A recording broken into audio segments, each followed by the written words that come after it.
Hello kids, how are you?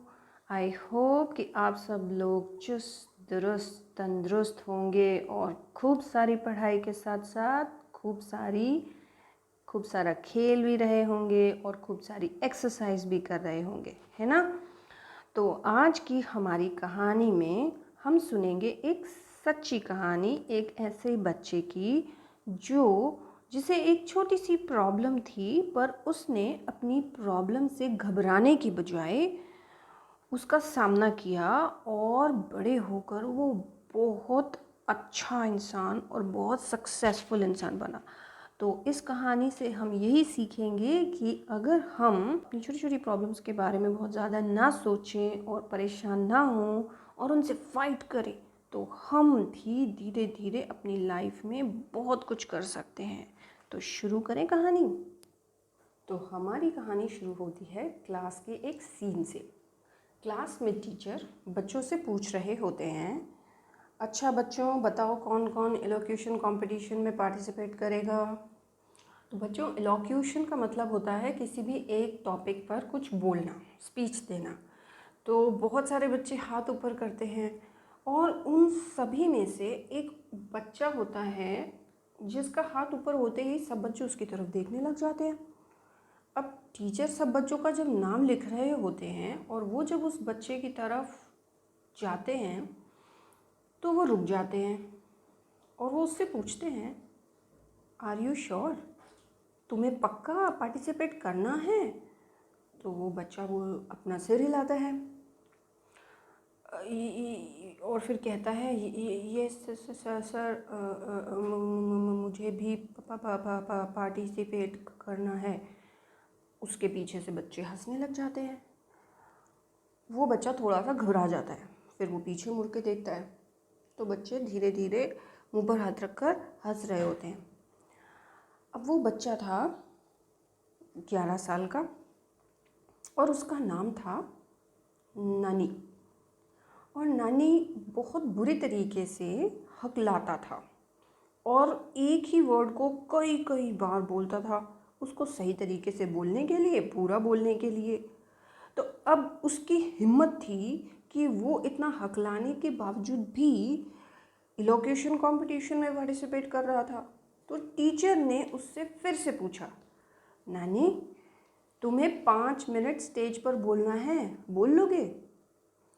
इस बार भी उसने अपना सिर हिलाया।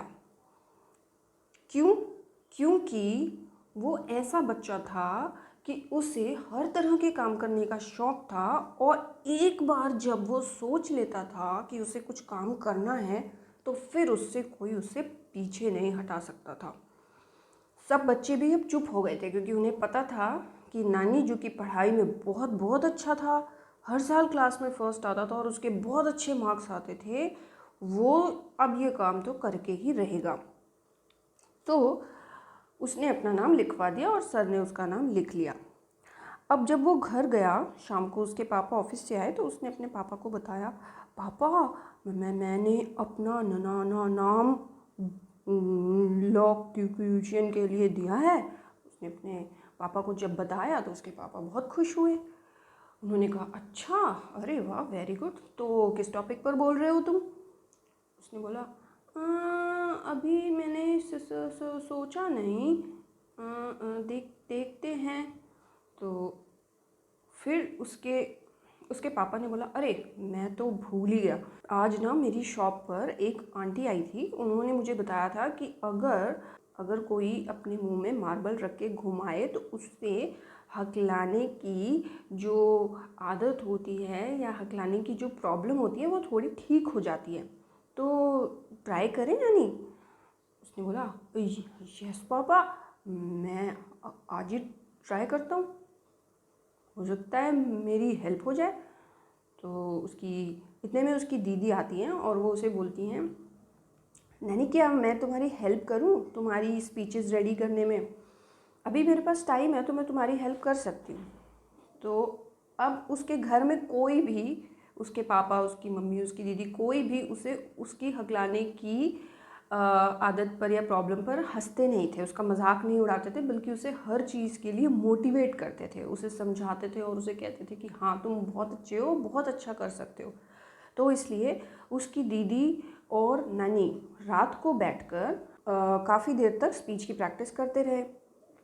उसकी स्पीच सुनने के बाद उसकी दीदी ने बोला, नानी तुम बहुत अच्छा करोगे, बहुत अच्छा करोगे, सिर्फ थोड़ा सा ये यहाँ पर प्रॉब्लम है, इसको तुम और प्रैक्टिस कर लेना।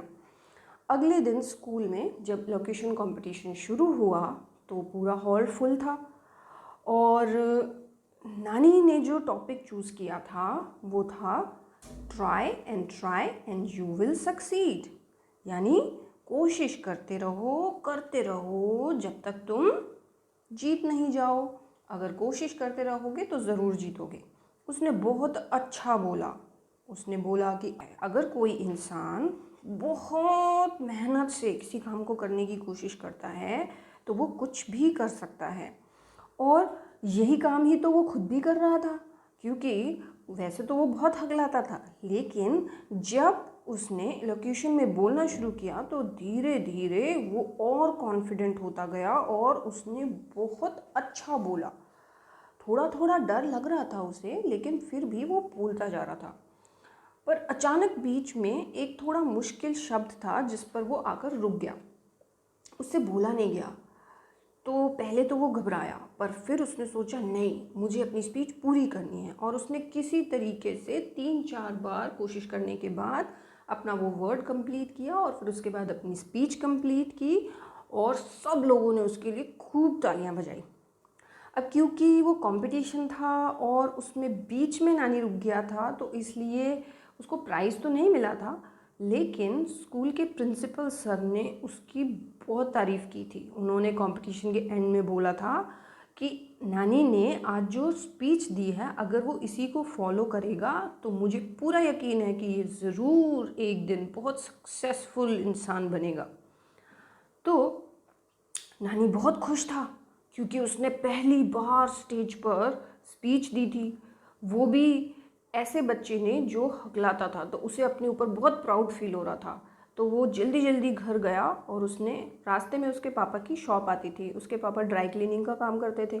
तो वो सबसे पहले अपने पापा की शॉप पर गया और उसने अपने पापा को बताया, पापा पापा मेरा इलोक्यूशन बहुत अच्छा था, सबने क्लैप कर रही और प्रिंसिपल सर ने मुझे वेरी गुड बोला। तो उसके पापा ने भी उसे वेरी गुड बोला। उन्होंने कहा, देखा, अगर ऐसे ही तुम ट्राई करते रहोगे तो एक दिन तुम बहुत अच्छे स्पीकर बनोगे। उन्होंने उसके कंधे पर थपथपाया। फिर उन्होंने अपने शेल्फ से कुछ बुक्स उठाई और नानी को दी। मेरी एक कस्टमर है, उन्होंने ये बुक्स मुझे दी हैं। मैंने उनको बताया था कि तुम्हें बुक्स पढ़ने का शौक़ है, तो उन्होंने मुझे ये बुक्स दी हैं। तो नानी ने बुक्स जल्दी से ले ली और नानी को बुक्स पढ़ने का बहुत शौक़ था। उसने बुक्स पढ़ना अपने पापा से ही सीखा था, क्योंकि घर में उसके पापा बुक्स पढ़ते रहते थे, तो उन्हें देख देख कर उसे भी बुक्स पढ़ने की आदत हो गई थी। तो कहीं से कोई सी भी बुक मिलती थी वो उसे लेकर ज़रूर पढ़ता था। और एक बार जब वो बुक पढ़ना शुरू करता था तो फिर वो सब कुछ भूल जाता था, खाना भूल जाता था, गेम खेलना भूल जाता था। तो जब नानी वो बुक्स लेकर घर गया तो फ्रेश होकर बुक्स पढ़ने बैठ गया। तभी उसका फ्रेंड हाफिज़ वहाँ पर आया और उसने उससे पूछा, नानी खेलने चलोगे क्या? तो नानी ने बोला, नहीं, मुझको ना आज ये बुक्स फिनिश करनी है। तो उसने बुक्स को देखा और बोला, ये सारी? उसने कहा, हाँ ये सारी, क्योंकि वो बहुत फास्ट रीड करता था। तो उसने हाफिज़ ने बोला, यार तुम तो आजकल ना खेलने आते ही नहीं हो, जब देखो अंदर बैठकर बुक ही पढ़ते रहते हो। अब बताओ, अंदर बैठने से क्या तुम कमज़ोर नहीं हो जाओगे? तो उसने बोला, अरे अंदर बैठने से कमज़ोर क्यों हो जाऊँगा? मेरा दिमाग जो है, मेरा दिमाग वो कितनी एक्सरसाइज कर रहा है ये बुक्स को पढ़ के। तो उसके फ्रेंड ने बोला, अच्छा तुम्हारा दिमाग एक्सरसाइज करने से क्या फ़ायदा अगर तुम्हारी बॉडी वीक हो जाए तो? तो उसने जवाब दिया, ओ हाफिज़, जो हमारा ब्रेन होता है ना, बहुत ज़्यादा एनर्जी लगती है उसको यूज़ करने में, पता है तुम्हें? और एक ही बात है ना, मैं बॉडी से एक्सरसाइज करूँ या दिमाग से एक्सरसाइज करूँ, एक्सरसाइज तो एक्सरसाइज है ना। तभी उसके पापा आए और उन्होंने हाफिज़ से बोला, हाफिज़ बेटा, तुम इसके साथ बहस नहीं कर सकते, इसके पास हर बात का जवाब है। और मुझे तो ऐसा लगता है कि ये एक दिन पक्का लॉयर बनेगा। तो वकील होते हैं ना, वो ही ऐसे बहस करते हैं। इसके दोस्त ने भी यही कहा और फिर वो वहाँ से चला गया। तो बुक्स पढ़ने के अलावा नानी को वहाँ पर उसके घर के पास एक बुक शॉप थी, वहाँ उसे जाना अच्छा लगता था। वहाँ के जो ओनर थे, अंकल थे, वो भी उसके लिए अच्छी अच्छी बुक्स निकाल कर रखते थे। जो भी कोई अच्छी बुक आती थी वो उसके लिए अलग से निकाल के रखते थे, क्योंकि उन्हें पता था कि वो उसे बुक्स पढ़ने का शौक़ है तो वो ज़रूर लेने आएगा।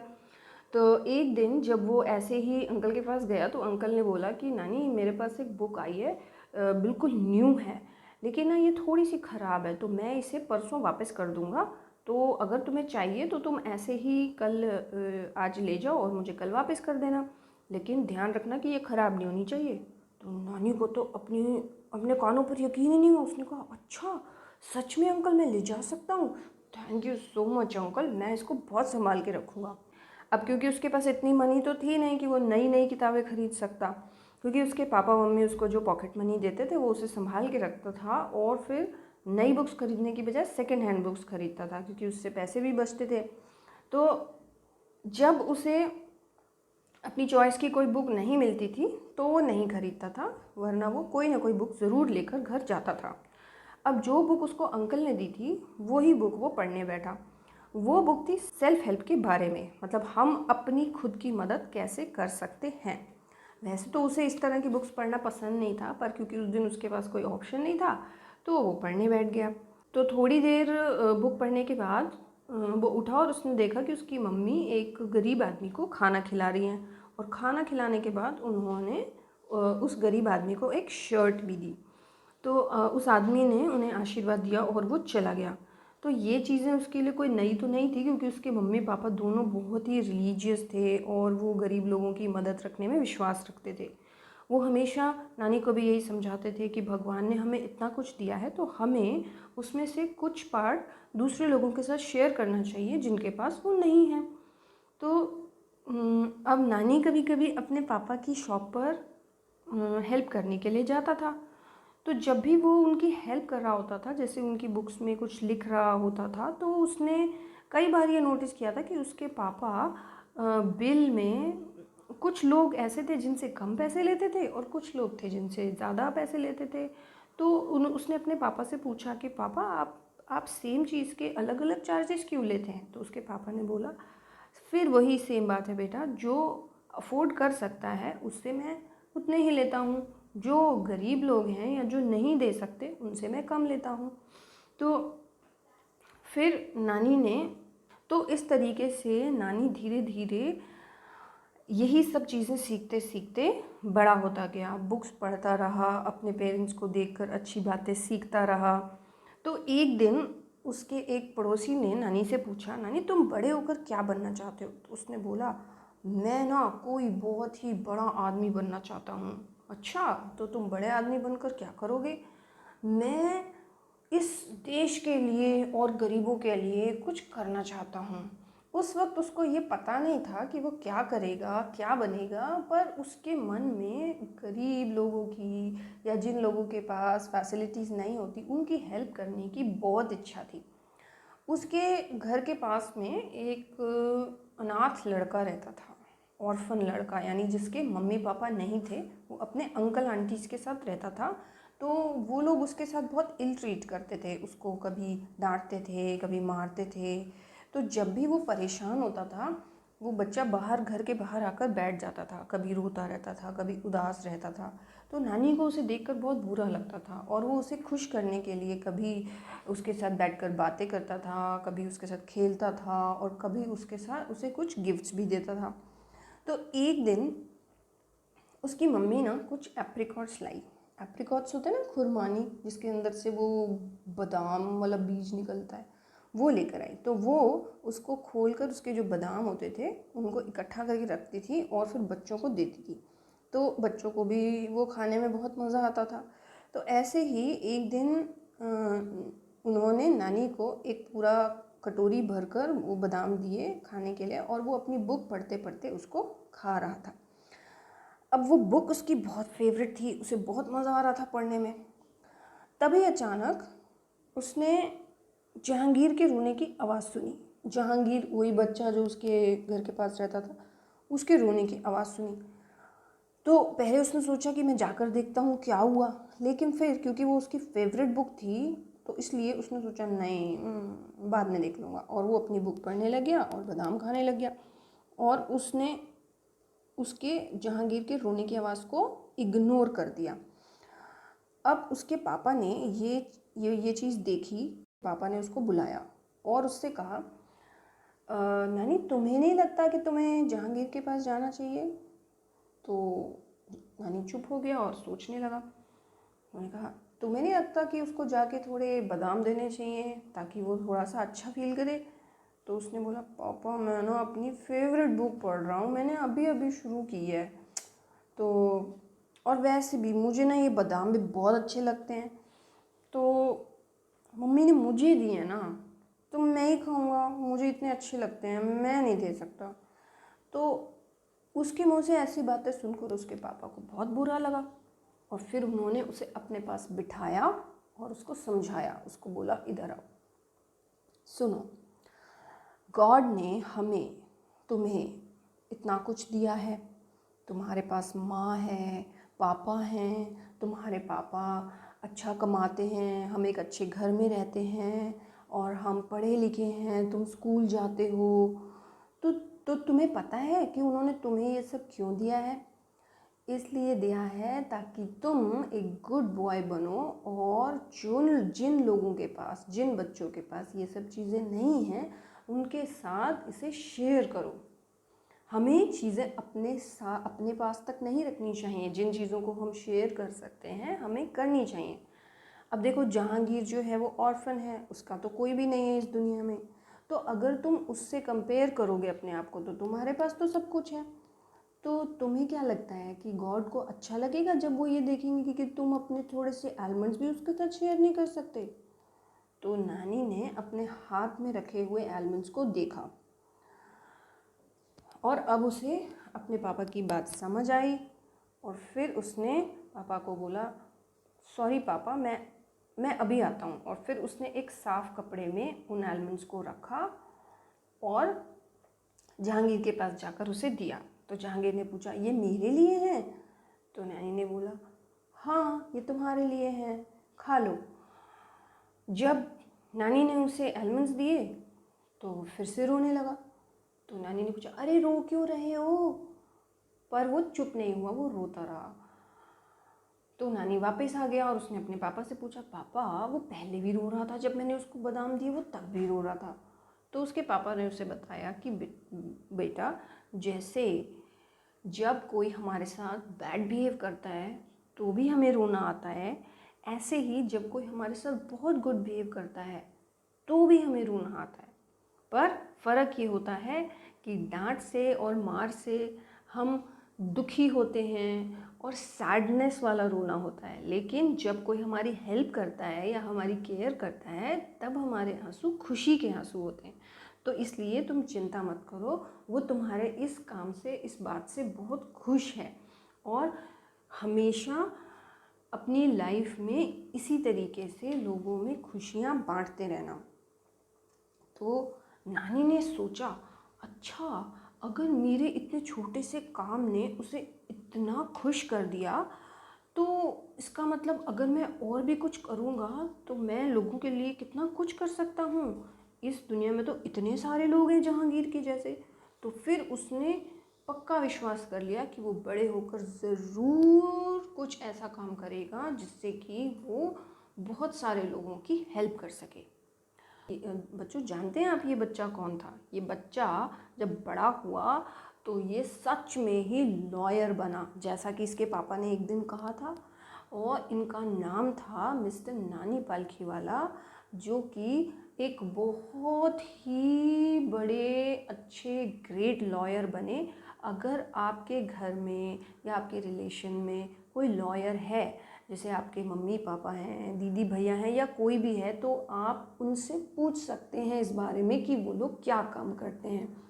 तो मिस्टर ननी पालखीवाला ने भी बहुत साल एज अ लॉयर काम किया। फिर उन्होंने बहुत सारे लोगों की हेल्प की और बहुत सारे लोगों के केसेस लड़े और सेम अपने फादर की तरह उन्होंने जो लोग पैसे नहीं दे पाते थे, जो गरीब थे, जो फीस नहीं दे पाते थे, उनके लिए वो फ्री में भी काम करते थे। तो बच्चों, आज की कहानी से हमने ये सीखा कि अगर हमें गॉड ने फैसिलिटीज़ दी हैं, अगर हमें गॉड ने अच्छा बनाया है और हमें अच्छी चीज़ें दी हैं, तो हमें वो अच्छी चीज़ें दूसरों के साथ भी शेयर करनी चाहिए जिनके पास वो चीज़ें नहीं हैं। जहाँ तक जितना हम शेयर कर सकते हैं हमें शेयर करना चाहिए और अपनी हैप्पीनेस को दूसरों के साथ बांटना चाहिए। सो आई होप कि आपको ये कहानी पसंद आई होगी। अगली कहानी के लिए मिलेंगे कुछ दिन बाद। Bye bye.